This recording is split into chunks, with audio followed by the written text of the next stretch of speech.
The term judging has to be one of the most misused and disliked words of the century. And the phrase stop judging seems to be more recklessly thrown around than stop hating or YOLO. So many people are pulling the don't judge card as their weapon of choice to ultimately silence those who publicly oppose bad behavior, which also means so many people are mindlessly spewing out senseless rhetoric. It's senseless because it makes no sense for anyone to say don't judge or stop judging.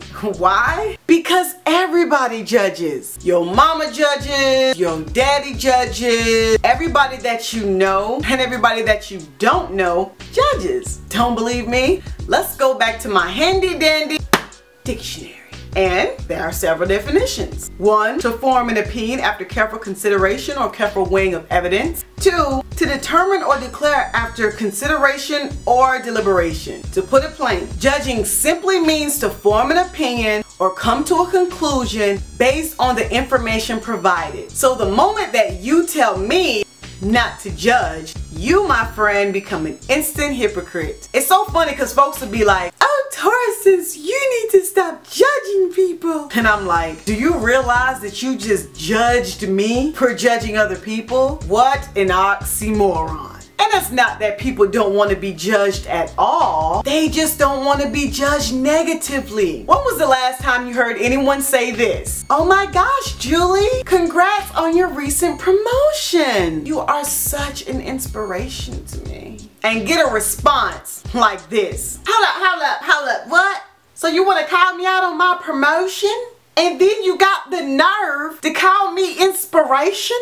You ain't got the right to judge me. Oh, but let somebody say something like this. Cindy, it's just not wise for you to be moving in a man whom you've only known for 3 weeks into the home with you and your baby girls. It's just not wise, Cindy.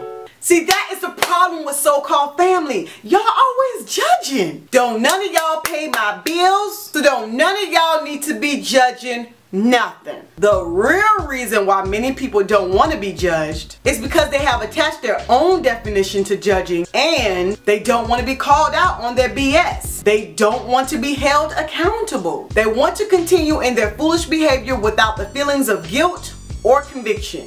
Shoot, even church folks don't want to be judged. Soon as you call some of them out on their foolishness, they're quick to take some Bible verse out of context and say something like, judge not lest ye be judged. People, not only do I have a dictionary, but I have a Bible too. Clearly, if we read that whole chapter, Matthew 7, where that verse is derived from, you would see that that verse is not speaking against judgment. It's speaking against hypocritical judgment. So basically, don't you tell me about the crust in my eye when you got cataracts in yours. Oh, and I think we've all heard, he who has not sinned, cast the first stone.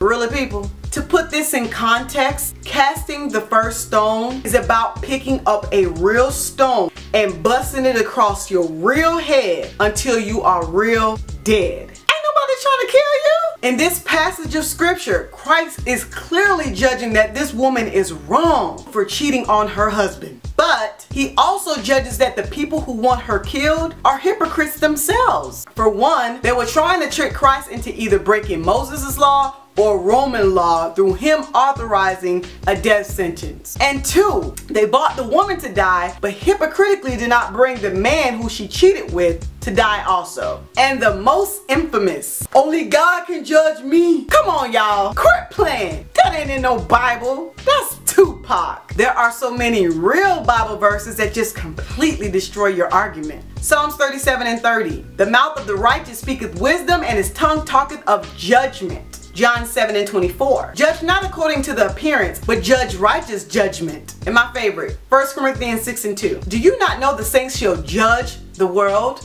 And if the world be judged by you, are you not worthy to judge the smallest matters? It is very important to understand that the one English word judge in the Bible is translated from several different Hebrew or Greek words that can mean either to punish, to argue, to correct, to reason, to rule, to advocate, to decide, to discern, or to condemn.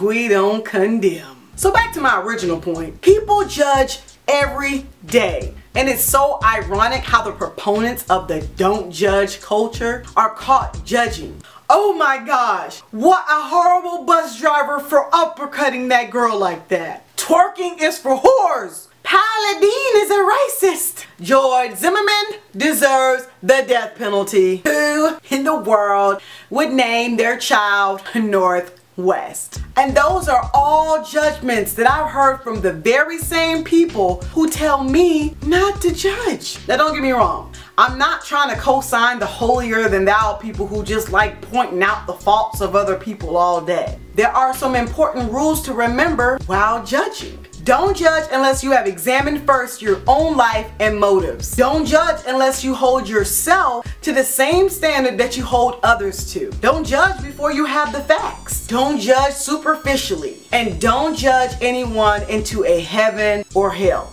Please, folks. Understand that I'm not trying to authorize anyone to go on some reckless judging spree. What I am attempting to do is to destroy a destructive ideology and help eliminate the idea that people should not be called out on their BS. People who act in love will praise you for doing the right thing, but they will also correct you when you are doing the wrong things. Everybody needs accountability, point blank. Accountability is the foundation of stability. And if you don't take anything else away from this video, please take away this. A world without judging is a world without truth. Come on, y'all.